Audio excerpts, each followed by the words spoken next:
Good afternoon. I'd like to welcome everyone to this week's edition of Imperial as One's Belonging, where we explore the lived experience of individuals from the Black, Asian and minority ethnic communities here in the UK. And I say this every week, but this week we are exceptionally blessed to have Professor Sir Geoff Palmer with us today. And it is a true privilege to be able to speak to him and to hear his stories and to share his experiences of gaining his sense of belonging. Professor Sir Geoff Palmer is an emerite professor at Harriet Watts University in Edinburgh. He's a human rights activist. I'm not going to steal his thunder because it's his story. So, Professor Sir Geoff, I'd like to just welcome you to this week's edition and ask a few questions related to how you gained your sense of identity, your sense of belonging as you were growing up. Give us a little bit about your background.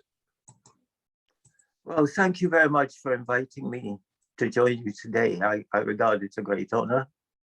And what I will do, it's a long story, but I'll make it as short as possible because I'm 82 years of age. A lot of people don't realize that. They say you don't look 82. However, I was born in Jamaica in St. Elizabeth, and in a district called Monroe College District. And I say that because a lot of our history is linked to Scotland, and therefore Monroe is the Scottish spelling of Monroe. You know, the Monroe Hills in Scotland. And Monroe College, which is a very distinguished school in Jamaica, has links through slavery with Scotland. So, but I had nothing to do with an illustrious college like that. I was just born in the district. And my mum and dad took me back to Kingston, where my dad had a shoemaker shop. Right. And we lived in Kingston. Now, like many Jamaican families at that time, my father decided he was going to go off to America because he wasn't making enough money. He decided to go to America to do what was called farm working, right? To pick fruits and oranges or whatever they did. And he left in 1947, and I never saw him again. My mom never saw him again, but I saw him again in 1975. Right. So he left in 47, and I saw him again in 75. And this is not unusual.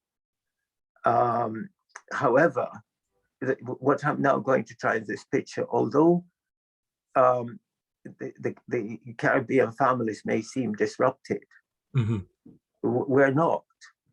We don't have the emotion at that time. And we had a very strong sense of family, a strong sense of belonging, even though we don't see each other. Yeah. And so he was my father. And I will tell you about that meeting with him again in 1975 and the circumstances of it. But my mom then lived with her sisters in Kingston. So again, my father left, my mom went to her sisters. Yeah. And took me with her and my brother, small brother. And then she left. Right. In Jamaica in 1951. And she migrated to London. Right. So she's a member of the Windrush generation. Definitely. One of the early pioneers. Absolutely. And she came, I remember her at the top of a ship in 1951 with her cousin. And they were loading people at one end of the boat, and they were loading bananas at the next. Yeah. And the boat just drifted away, And as I said, I never saw her again until 1955, when she sent £86 to her sisters. Yeah. To say I should join her in London. Now, while she was in London, she worked and looked after me, sent money, and my aunts educated me in a sense. They sent me to the locals at what is called elementary school, which had links to the church. But I have a very strong link to the church, right, more than the school, right, because the church is part of our sense of belonging as Black people in Jamaica. Ever since slavery ended. When you are being beaten to death, then God is very important. And therefore we have that strong link with the church. That's part of our sense of belonging, in a sense that two of the most significant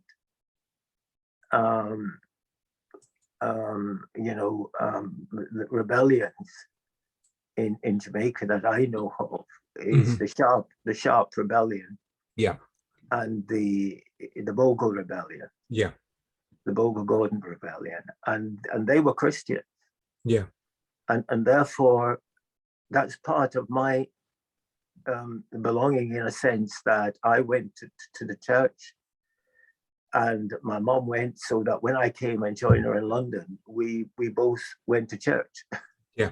Of course, we were told that we weren't welcome. But that didn't really bother me. The important thing is, how did I get from that situation, arriving on a boat, the Ascania, at Liverpool in 1951, to where I am today? When I arrived in Liverpool, I was 14 years of age, 14 years and 11 months. Right. And that's significant, because I didn't realize the significance of it at the time. Neither did my mother. Because when I arrived in London, I didn't recognize my mother. Right. Because she left in 51. And that's how we had to live. So the point is, she recognized me. Right. Mothers don't forget what their children look like. Thank God. I'm still on Paddington Station. And she grabbed me by my shoulder and said, "Come, boy, I'm your mother." Right. She took me home to where she lived in Islington. Near the Pentonville prison. And she woke me up the next morning and gave me the news that I was going to work. Right. And that, at first it came as a shock. But she's my mother. And there is nothing I could have done about it. So you don't argue with your parents. So I got dressed and she took me down to the door. And there was a man at the door, a white guy in a three-piece suit and a briefcase with a bowler hat. And he said to my mom, "Is that Godfrey Palmer?" And my mom said, "Yes, he's my son. He came yesterday." And the man said, "Where are you going?" And she said, "We're going to work." And the man said, "You can go to work, but he can't." And my mom says, "Why?" Again, it's her £86. She said, "It cost me £86 to bring him here, and I want my money back."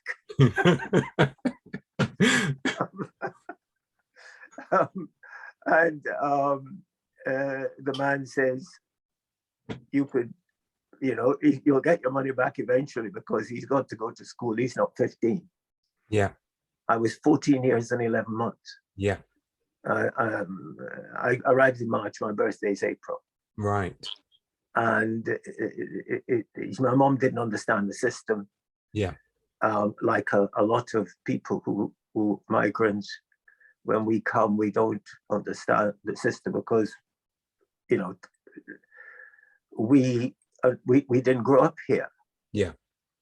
But again, I stick to the belonging. We belong here in terms of our history. Right.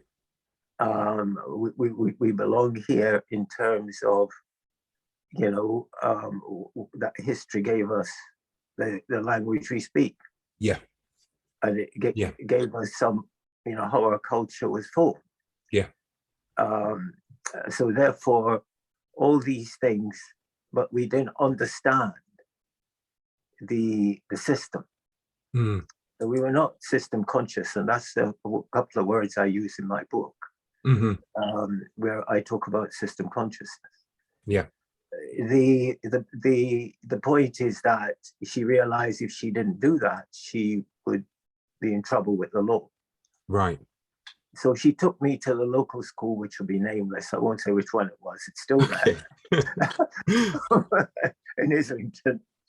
And they gave me a little test, and I was designated educationally subnormal, and given a piece of paper and told to go to Shelburne Road Secondary Modern, which is at Nag's Head in North London. And they took me on one condition, that I stayed for the summer term, thank God, because if it were the winter term, I wouldn't be speaking to you. Being the summer term, I played cricket. Right. So were you good at cricket? Yeah. Oh yeah. I'm in Jamaica. Boys like me, when you're not at school or not at church, you're playing cricket or asleep. Right. So I played cricket in the local, what you would call it, a park. Yeah.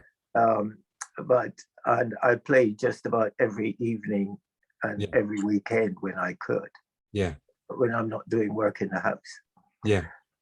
So my cricket is fairly natural. Yeah. Like a lot of Caribbean cricketers. Yeah. But I never played professionally, you know. Right.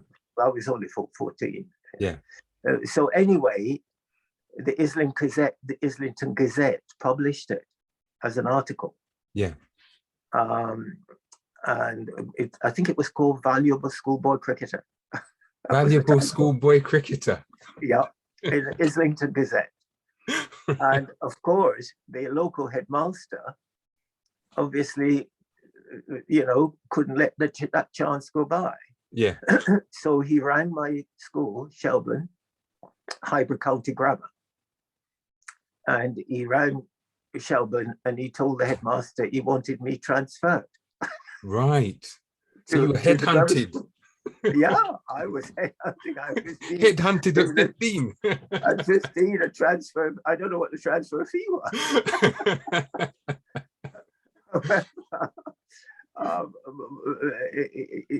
You know, they both convinced me that it was in my best interest. Right.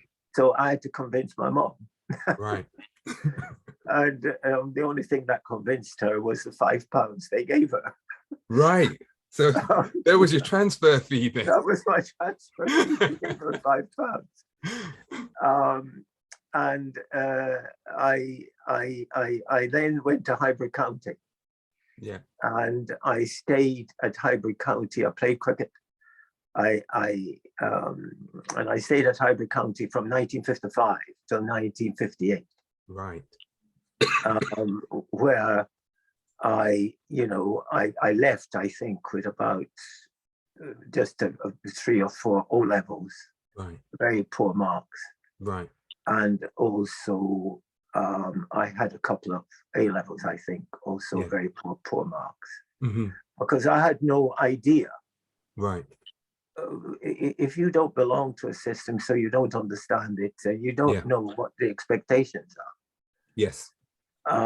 So I was just like many migrants when they come here, you know, it's about going to work. Work is the thing that keep you alive. Yeah. And out of trouble. Right. So I wanted a job.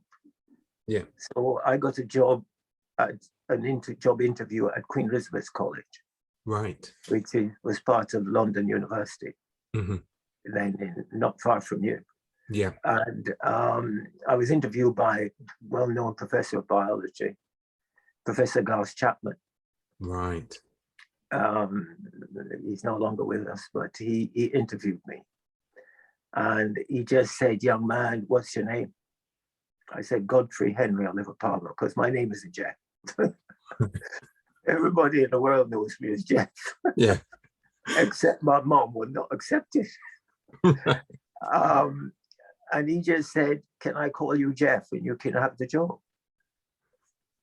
And I said, "Yeah, that's the deal." So that's how I got the job as a junior lab technician at Queen Elizabeth's College. And I worked there from 1958 until, in 1959 or something like that, Chapman called me into his room and he said, "There are two things here. You've got abilities which you're using the wrong direction, like, misleading the students."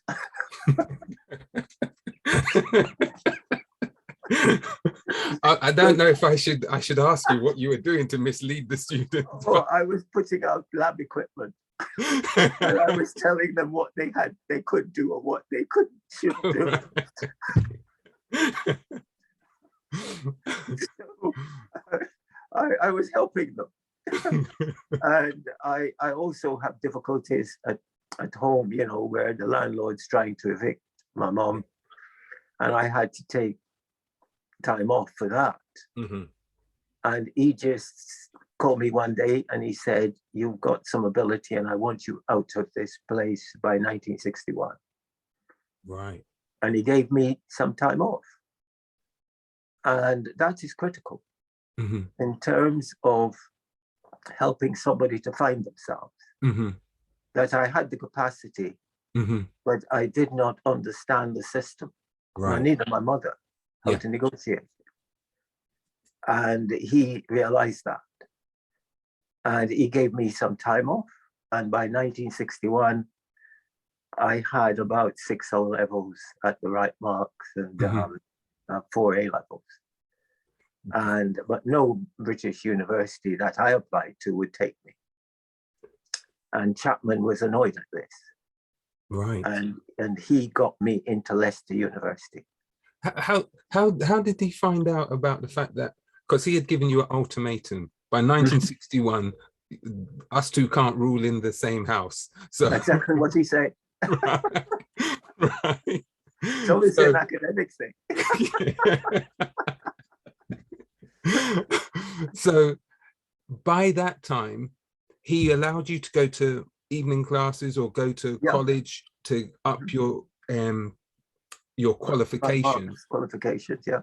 But at the same time, you still weren't able to get into any universities because they just weren't accepting you. Yep, absolutely. They were used to overseas students. Yeah. They weren't used to a black boy applying from Islington. Right. So they obviously make assumptions. Yeah. You didn't fit the criteria of a black person. Yeah. That they took in. Yeah. At the time. Yeah. And therefore, I was rejected.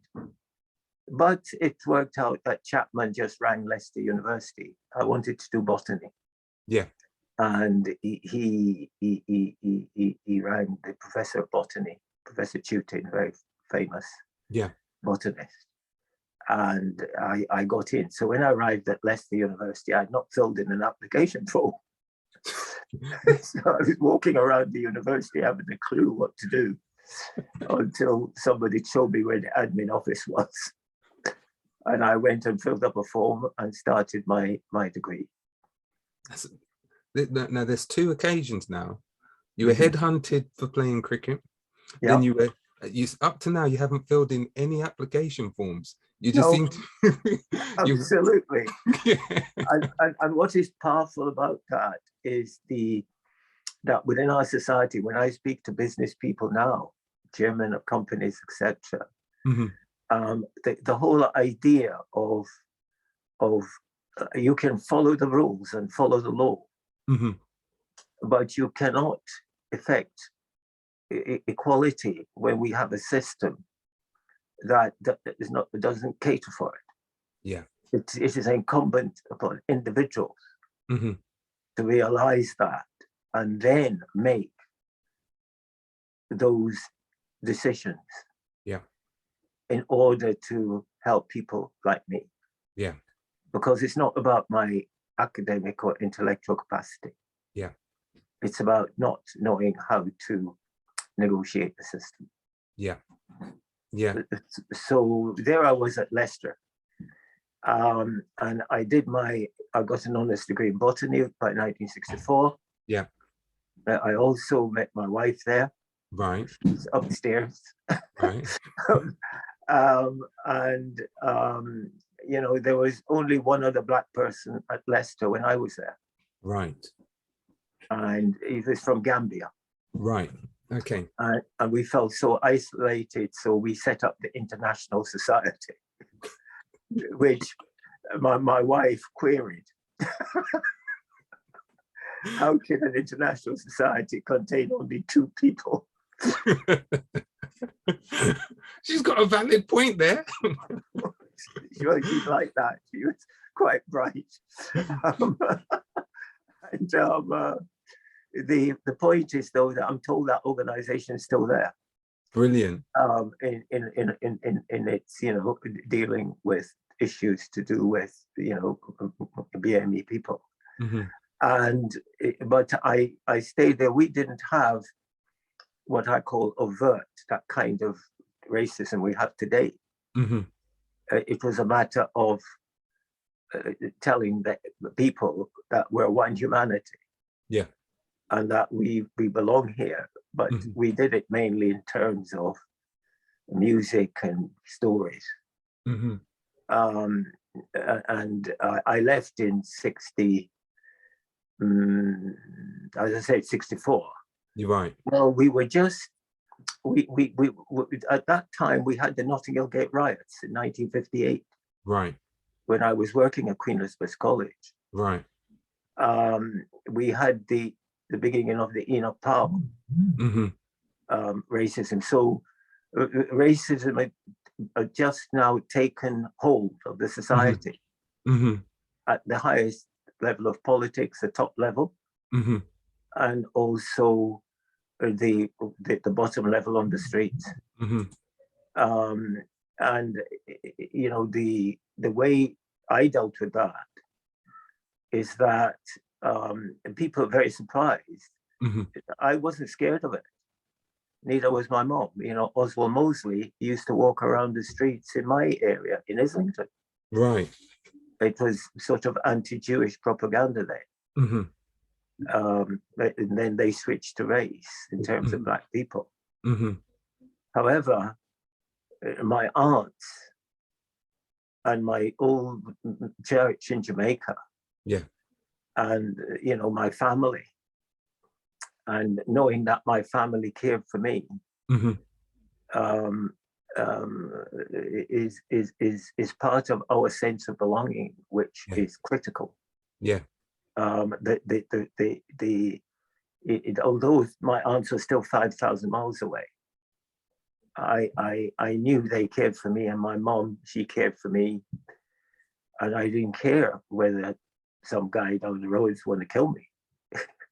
So your major sense of belonging emanated from the fact that you knew that your family, all the way through, it's your family who have been the ones who have been the linchpin, the ones who you hold on to for your sense of identity, sense of belonging, not the circumstances which you found yourselves in, that you found yourself in.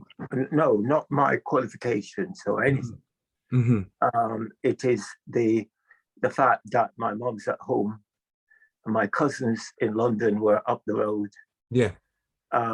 My aunts were in Jamaica, and we, at weekends, when I was in London, we all had parties mm-hmm. where the whole family met up, because we couldn't meet during the week. Yeah.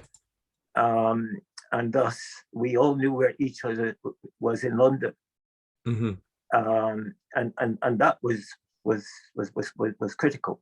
Mm-hmm. So, you know, we defended ourselves, but the family link was critical in terms Mm-hmm. of not succumbing to, you know, aggression from the police or anybody else. Yeah. Yeah. Or the racists on the streets calling names. So, you know, we have to put up with politicians like Griffith mm-hmm. and Smethwick, you know, Mm-hmm. who actually said, if you want an N-word for a neighbor, N-word person for a neighbor, vote Labour. Yeah. That was something which I was aware of. I was aware of Powell's. Mm-hmm. There was a blood speech. Mm-hmm. All these things were water off a duck's back to us. It didn't really bother us. We were more concerned about losing our jobs. Well, did that emanate from the fact that although you knew you had that sense of belonging, that sense of identity to live here, that in many cases, the objective wasn't to stay here, it was get money and go back home? Was that kind of like a, how can I put it, a protective factor to say, this will pass, I'm not here to stay, I'm just transiting? Was it like that, or how? Yeah, well, you're quite right. We had that view, and one of the greatest shocks to me was when a young man who had a nice car and he died. Mm-hmm. And the trauma of that was, we're going nowhere. Mm-hmm. You know, we've come home. Mm-hmm. And this idea of coming home, I can tell you a little important story relating to that. Mm-hmm. In that, in 1964, when I got my honours degree in botany, I went back to London to live with my mom. Yeah. And in Islington, and I went to the local labour exchange. Yeah. In Seven Sisters Road. Yeah. And the guy said, "What can you do?" I said, "I have a degree." And he turned to his friend, you know, behind the desk, and he said, "Yeah, John, this guy's got a temperature. You know, degree, temperature." Yeah.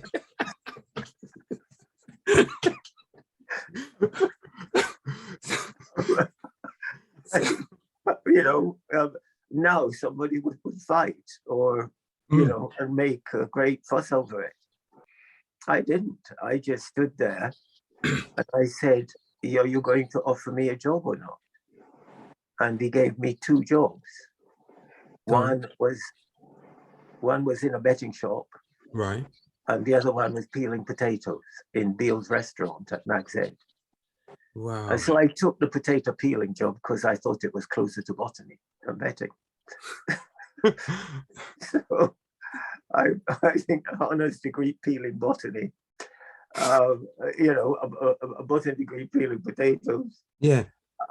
So I took it, and I worked there from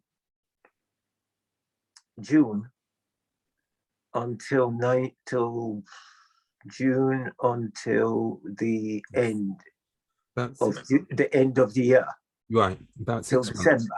Yeah, till December. That's it. And I had this famous interview with this, probably the second most politician in the country at the time.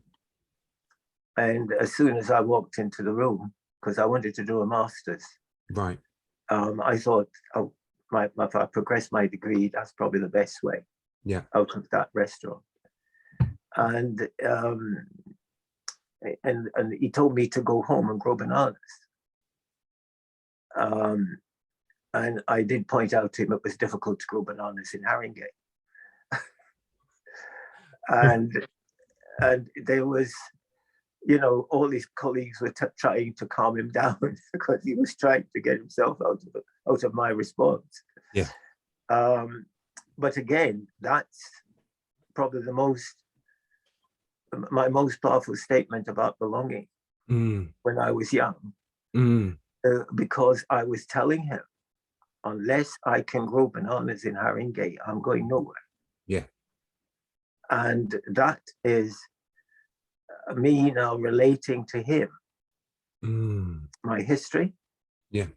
That Jamaica has been part of the English-British setup since 1655. And that this was the mother country. My language is English. I don't speak any other language. My culture is determined by slavery. My ancestors were slaves.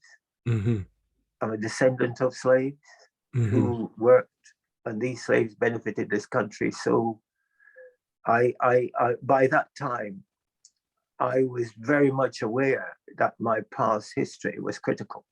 Yeah. In terms of my sense of belonging. Yeah. And there is, I think it's Bob Marley's song, which he says, you know, if you don't know where you're coming from, you don't know where you're going. Yeah. And therefore, I was stating my sense of belonging in the most powerful way I could then to a really senior politician. Yeah. Of course, I didn't get the position. I tried to go back to the restaurant. But I saw an advert in Edinburgh for Edinburgh with Professor Anna MacLeod, which was a joint PhD of Edinburgh University and Imperial College there. Right. College at the time, not university. And I applied, came up, met a wonderful woman, Professor Anna MacLeod, and she interviewed me, very Scottish. Yeah. And the interview is a classic in terms of somebody who has no prejudices. However, she didn't want to state it. So the interview went as follows. You know, I was supposed to be doing research on barley. Yeah. You know, how barley is transformed into malt. Yeah. Which malt is used by the industry, the brewing and distilling industries, and for bread making. And she said, "What do you know about barley?" And I said, "Nothing. We didn't do man-made crops." That's what we called them. Yeah. At Leicester, we did, you know, crops which have probably no value to anybody except animals eating them as grass. Right.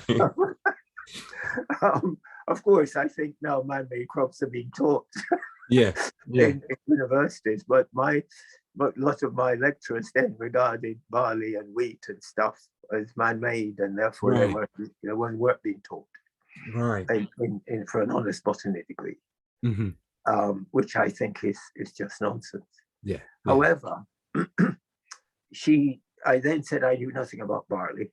She said, "What do you know about beer and whiskey?" I said nothing as well. I said, "I don't know much about rum either," which made her smile.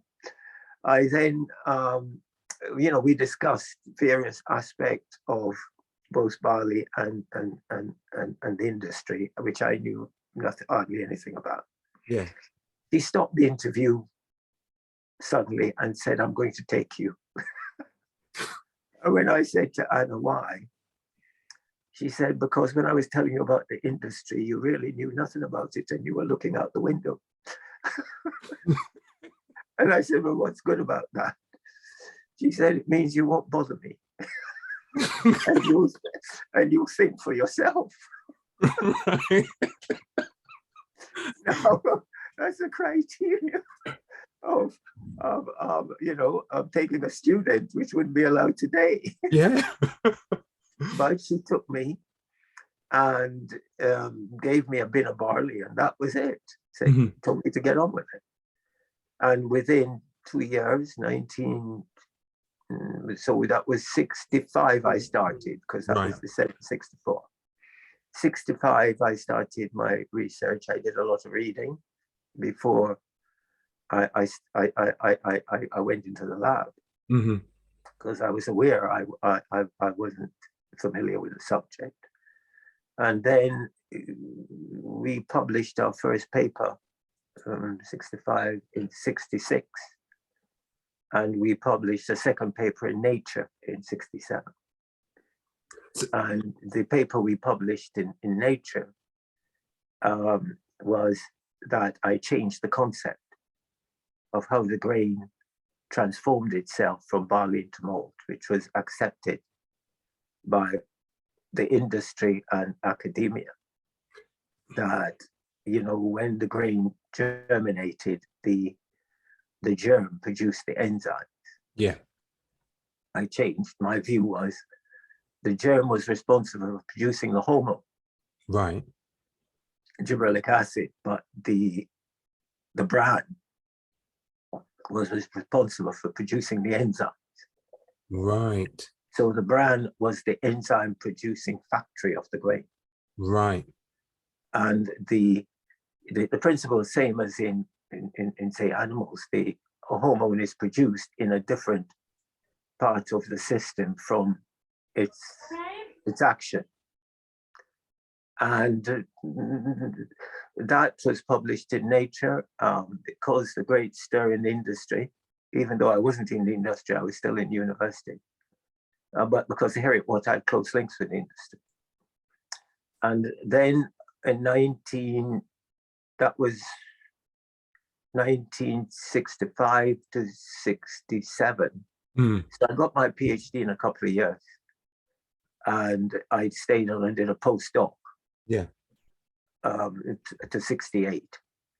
And then Anna said to me, "You are not this kind of person who will work in industry." Because I was thinking of going to work in a brewery or a distillery. Yeah. She said, "You should continue in research." Right. So she encouraged me to go to the Research Institute in Surrey, which the brewers owned. Right. So it's very well known. In fact, some of people from your college, Dr. Cook and Sir Ian Holbrook, who worked on penicillin, were taken there as the bosses. Right. So Dr. Cook was my boss. Right. And they gave me the job in 68, and he just said to me, "Palmer," he never called anybody by their first name. Right. He said, "Palmer, I want you to produce blue pigs while you're here. I don't want blue pigs." That was all. The instruction. Right.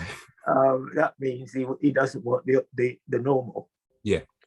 So what I did, I took that concept which I developed at the university for my PhD about the grain, where the hormone was produced and where the enzymes were, was produced, and I developed that into a process called barley abrasion. Right. Where it is very simple. That if the bran is responsible for producing the enzyme, then you should try and stimulate the bran as soon as possible. Yeah. The germ took too long to stimulate it. Yeah.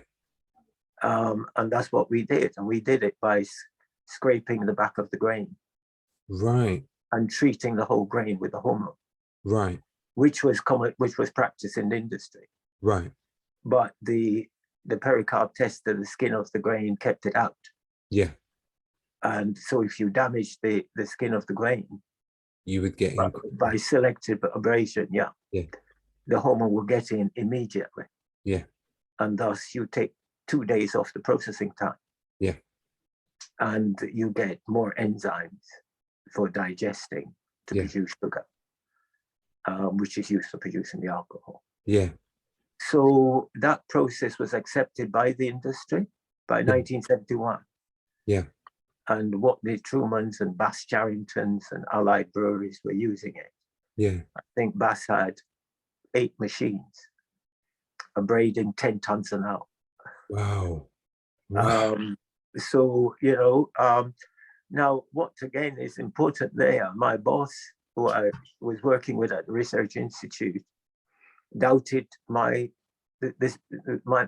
doubted the concept and doubted my work for some unknown reason. Okay.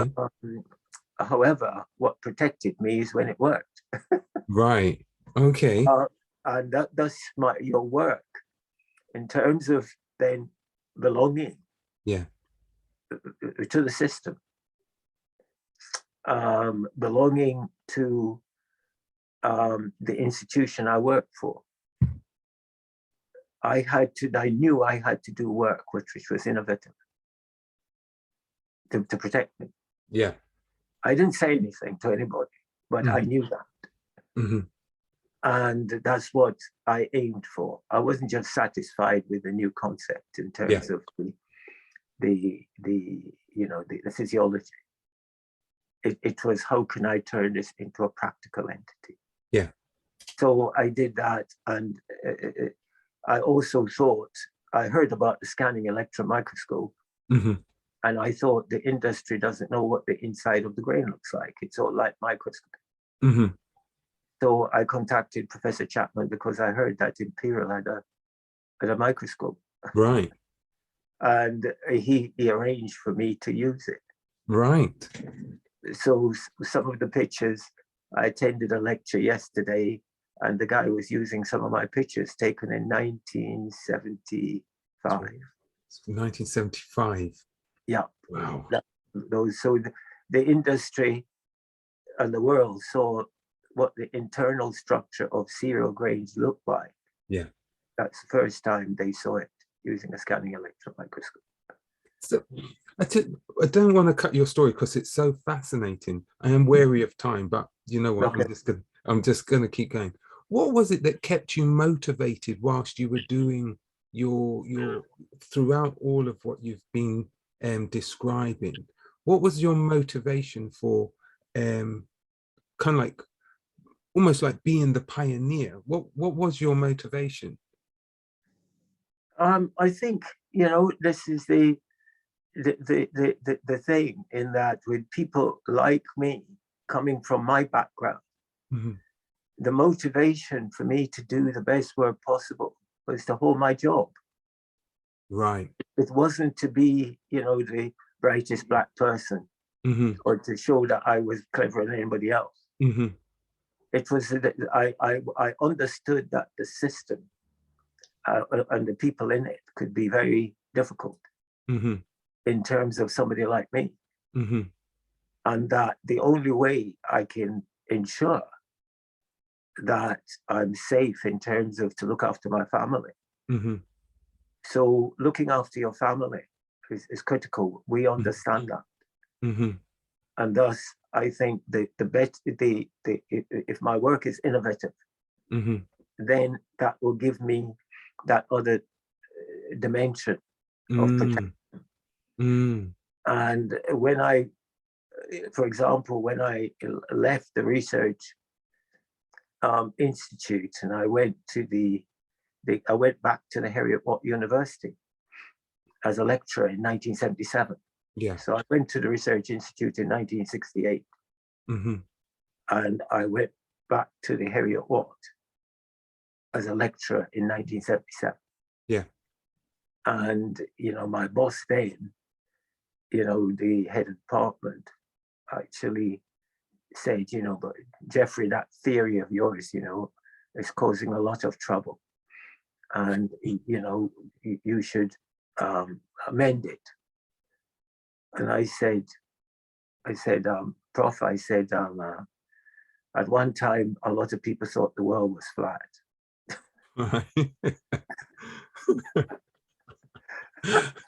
That's all I said to him. And the point is that, believe you me, I listened to a talk yesterday. I just joined a talk on the biochemistry of barley. I just did it out of interest because I wanted to hear what was being said. Yeah. And of course, the lecturer, when I joined, he obviously saw me. Yeah.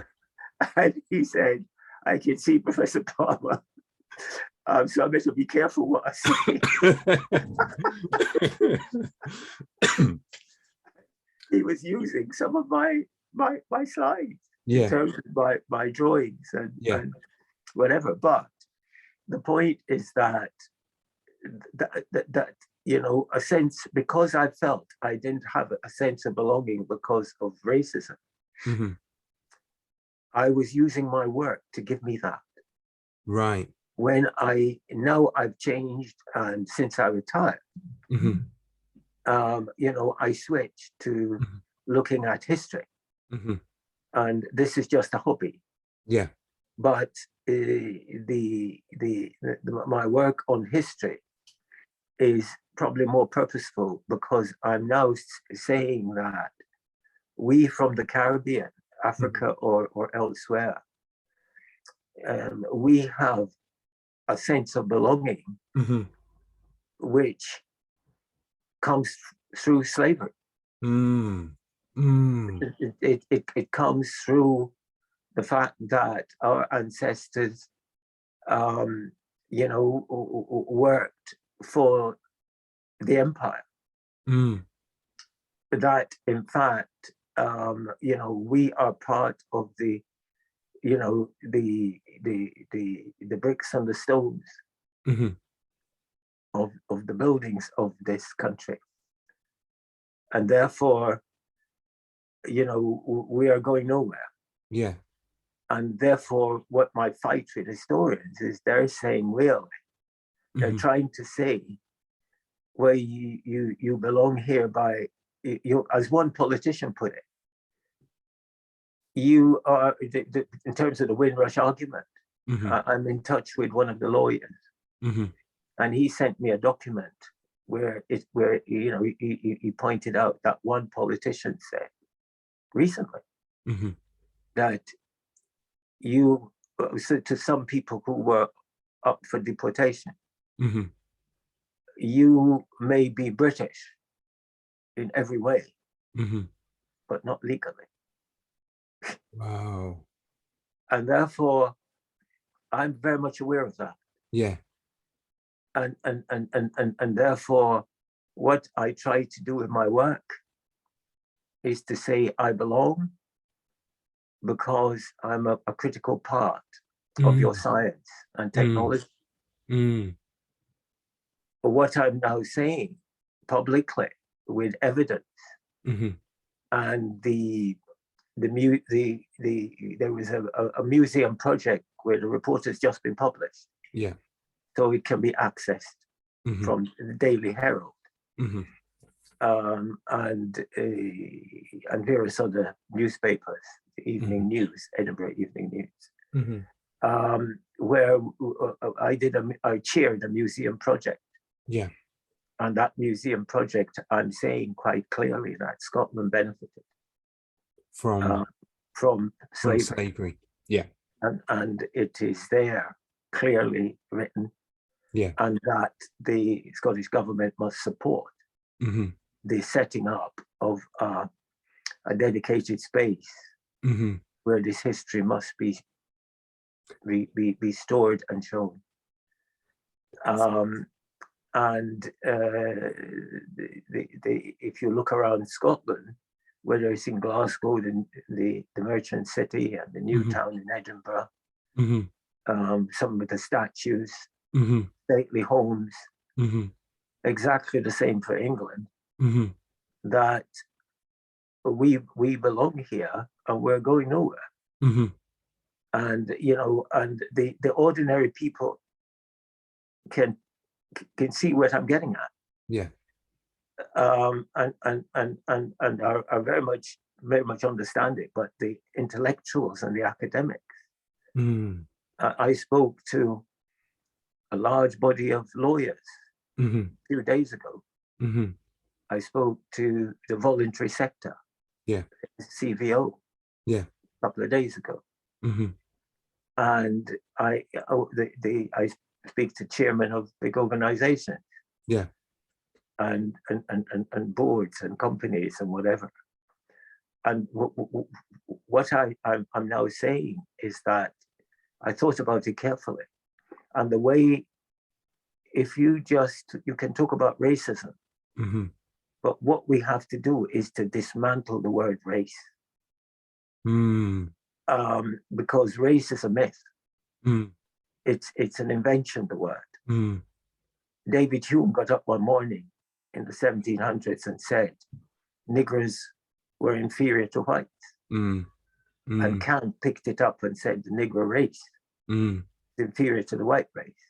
And the point is, that's that myth that killed Floyd. That's the myth that everybody knows. Yeah. Everybody in the world knows that. Yeah. The point is, some people act on it. Yeah. And the point is that what we've got to say, institutions. Yeah. And this is where I'm now put the position, because people like Isaac in the 1960s, who was associated with King's College, trying to scientifically justify that invention. Yeah. He developed theories about IQ and IQ testing, because that was going to establish that Negroes are a different race because they have a lower intelligence. Yeah. And King's College quite boldly came out in 2019 and said his work was unsafe. Yeah. And another guy a few days ago in the Times was talking about Negroes are a different subspecies. And the point is that a subspecies, it's about he doesn't know his taxonomy, because a subspecies is organisms that have got partial infertility. Whereas two species diverging have got complete infertility, like the donkey and the horse produces the mule. The mule is infertile. Yeah. Every human being on this planet is interfertile. Yeah. And so are their children. Yeah. So we're not subspecies, neither are we race. Yeah. And if we can get that across, then that completely destroys the concept of racism. Yeah. So if institutions want to protect our sense of belonging, then they've got to speak the truth. And if we want to establish our sense of belonging, then we've got to, put the truth of the science to them. Yeah. It is not about making up another, theory. Yeah. Whether it's scientific racism or systemic racism, etc., whatever. All these go back to saying that, accepting that race as a word, as a concept exists. Yeah. That's the issue. That is. We've gone over time, and okay. I don't worry about that. I'm not concerned. What I would like to do, though, is, if you don't mind, and if the audience don't mind, if there's anyone who would like to ask you a question, and I'll just open it up for about 5-10 minutes. If there's anyone who would like to ask Professor Sir Geoff a question, then just raise your hand and I'll pull you in. One thing that got me as we were having our discussion here this afternoon was that the transition almost in the thought, in that, or maybe that might be the wrong way of putting it. It's the way that the interconnectivity of belonging, the fact that at some points you viewed the major part of your belonging being within the family, but as you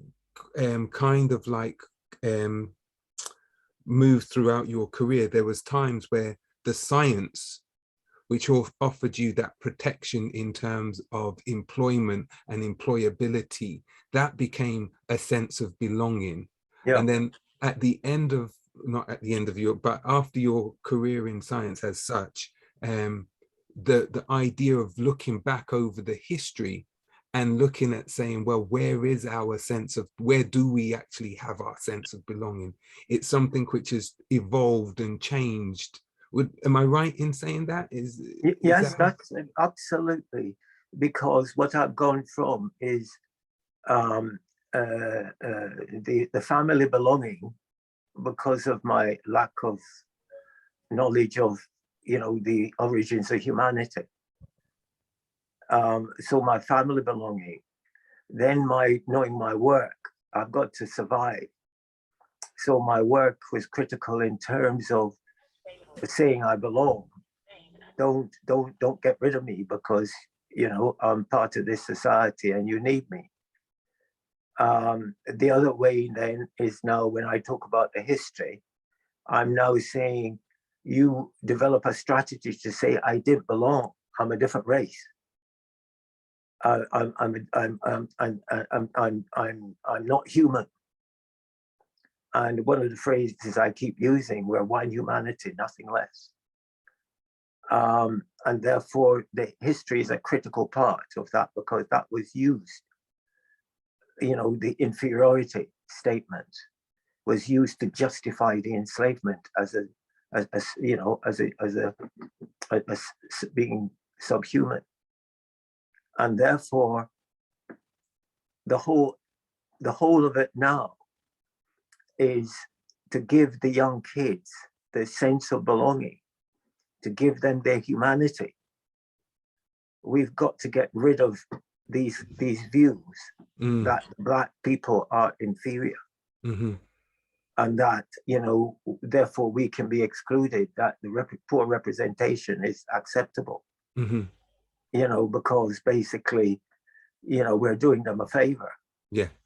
And therefore institutions like yours or any other institution have that responsibility to point out when these misconceptions come about, like King's College did, to say that work is unsafe or it's unsound. The concept of race is unsound. And therefore that will change the views of the powers that be. Because they believe that race exists. And what's associated with it is true. So let's do them a favor. And bring two in. We have to dismantle those negative narratives. We have to and they're academic. dispel those myths which exist subconsciously and consciously. Absolutely. And therefore it's not something that we can talk and we can protest and we can have various organizations and we can do all what we like, but if we don't in fact deal with the myths, then the myths are there as the truth. So you've got to tell the lie before the truth will become clear. Brilliant. I've got a hand up, so I think it's problem. Richard, would you like to just ask your question? Sure. And excuse me, Professor Sir Geoff, what an honor to hear you speak, and how inspirational as a fellow person with a Jamaican mother. I can relate to much what you said about Jamaican mothers. But I'm actually a professor at the University of Texas at Austin in America, and I just heard your words, and it was so impactful to me to hear your journey. And I was thinking as you were talking about sort of what's happening in America, and I'm sure it's happening here in some ways, which is the massive backlash towards equity. So whether it is people organizing and banning, I can't believe in 2022 in my country we have book bans, but legislatures banning books that talk about race and equity and gender equality. It seems like that's a step backwards. And I'm just curious, you've had a long career, a distinguished career, you've been doing this work for quite some time. What's the response to this sort of this massive organization of frankly fascist behaviors, like banning books or telling people that history isn't important or propagandizing history? What is your response to how to operate in a world like this? I'm sure the students are in that space, and I'm certainly as somebody who, quote unquote, has power in the academy, I'm fighting that same battle. So I would just love to hear your wisdom on that issue. I think that, as I say, I'm not an expert. I think the historians, they've actually tried to denigrate me by saying, you know, I'm not a historian, I'm a brewer. Don't listen to him. However, if people are banning books and they're saying, you know, think that will solve a problem, what you're doing is, in some people's mind, you're reinforcing race, the myth of race, because you're not addressing the issue. You see, people are frightened to address the issue, to come out and say race doesn't exist. It's a myth. Human can't made it up. I say to the lawyers, look in the dictionary, look at the definition of it. It's vague. They don't know where it came from. This is the argument that we need to use to change racism.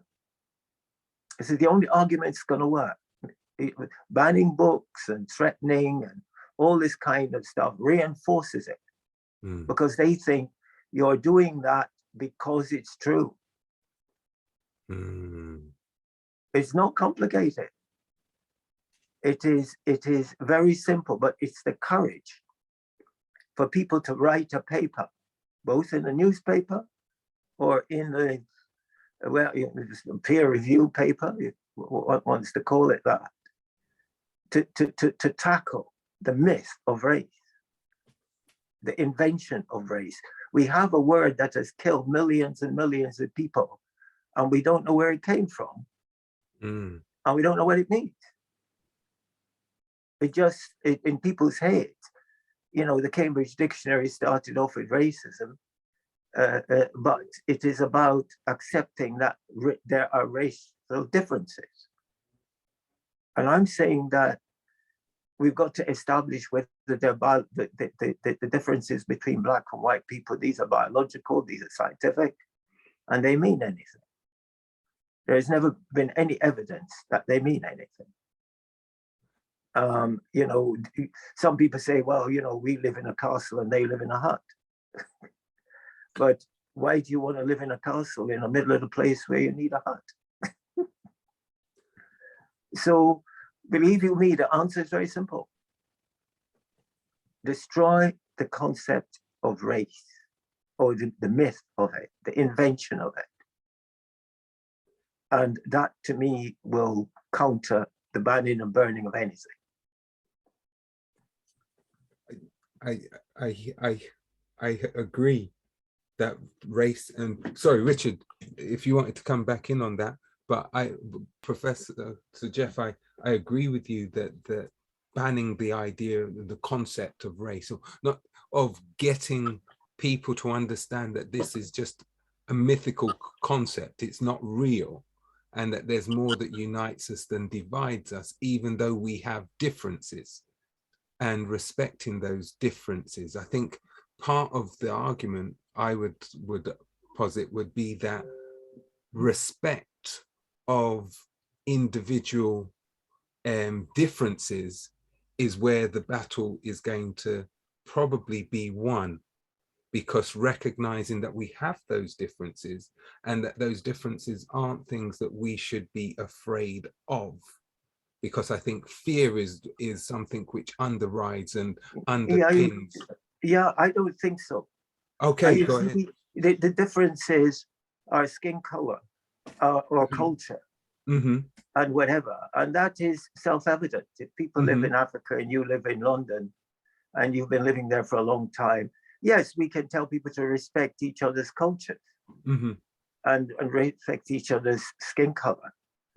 We mustn't get away from the fact that what some people believe is that that there are serious, more important differences than skin color and culture. It's intelligence, it's capacity, and that is linked to race. And unless you get rid of race, people will still believe.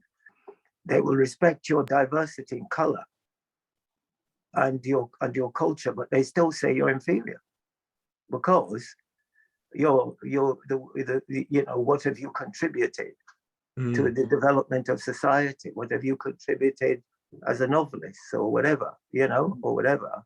Mm. The point is that those are linked to race. And we've got to say these differences are not linked to race. Yeah. So Jeff, I think you and I dropped a link for the students for the American Anthropological Association statement on race, which I think is a brilliant summary of what you just talked about, which is the myth of the myth of biological race, and the myth and Yeah. the advancement of scientific racism. Yeah. The question though is the social consequences of um, these artificial boundaries are quite real. So, when you think about the fact that because we don't understand our history fully, people will make very inappropriate assumptions about colonization, about conquest, and so forth, and say, well, that shows that people from this category are inherently better than people in this category. That's used a lot, and it goes back to sort of this master plan of how white supremacy works, which is to simply refuse to educate people appropriately on culture and in history, and then secondly, uh, create a narrative that makes it sound as if people of color have been the ones who have always been on the receiving end of conquest, colonization, have never resisted, have never been successful in their endeavors. And of course, you're a living example of success of all the things you talked about. Mm. You laid out a way of achievement where you probably, you know, all the things that were against you shouldn't have happened, but it happened for you because you were that resilient and that resourceful. So, I guess the question is like, how do we sort of, I think we have to kind of work those two issues, right? Race is biologically not a real thing, but the social consequences of race are in fact real. I guess that's where I'm at on this conversation, I suppose.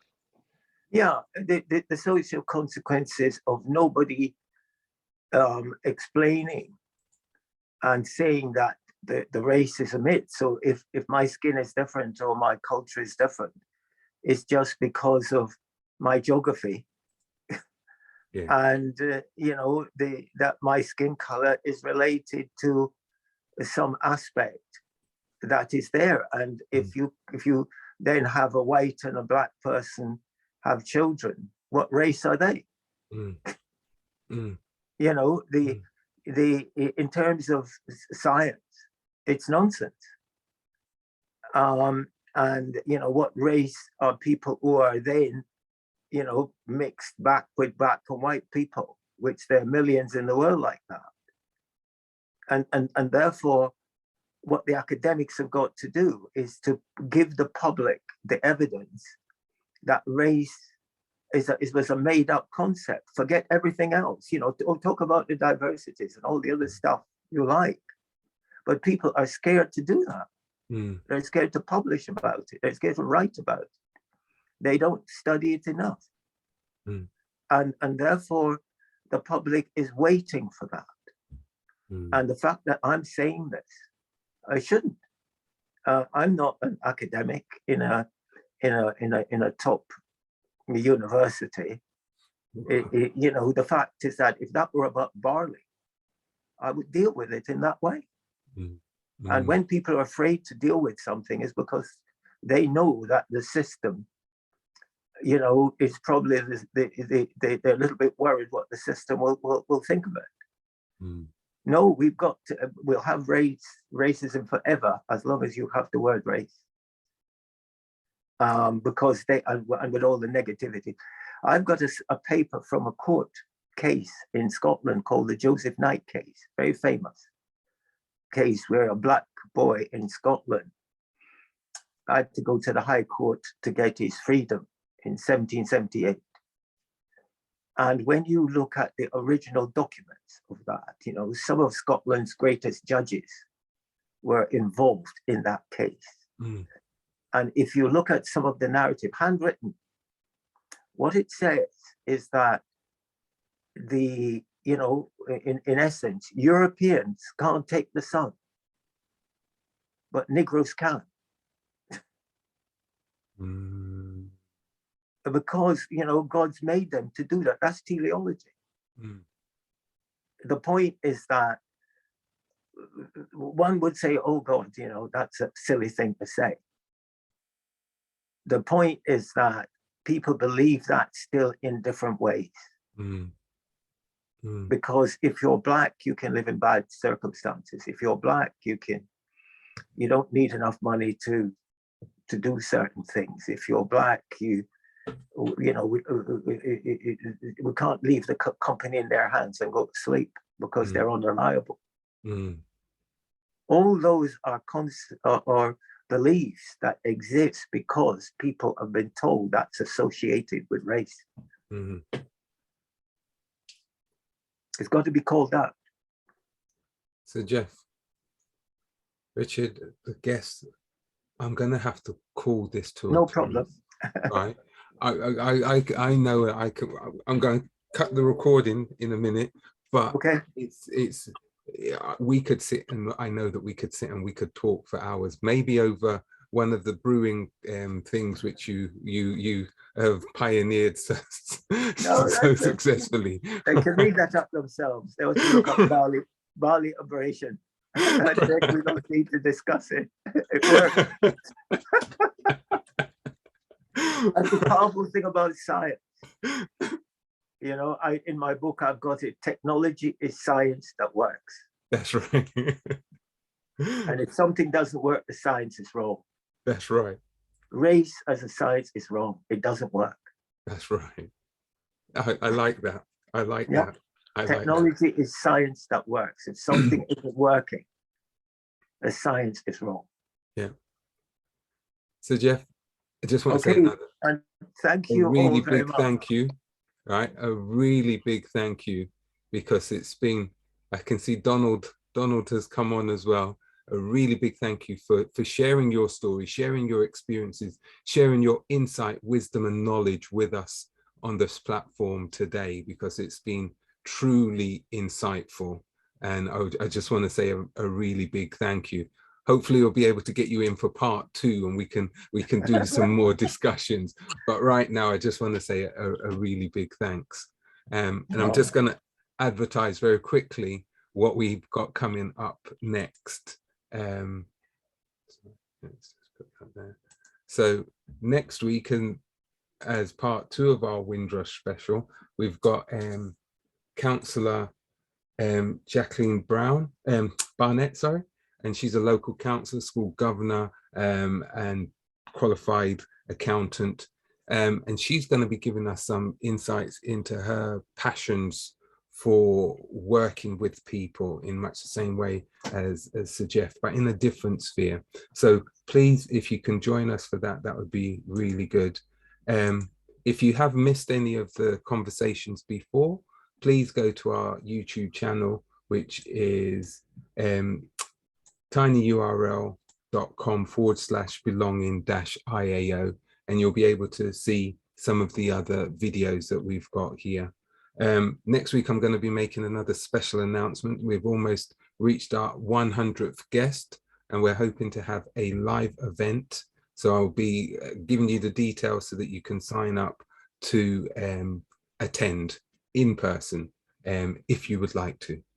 But what I'd like to just say is, once again, Sir Geoff, a really, really big thank you for your contribution to this event today, and happy Windrush Day for on Wednesday. Okay. Thank you for having me. Bye. Thank you.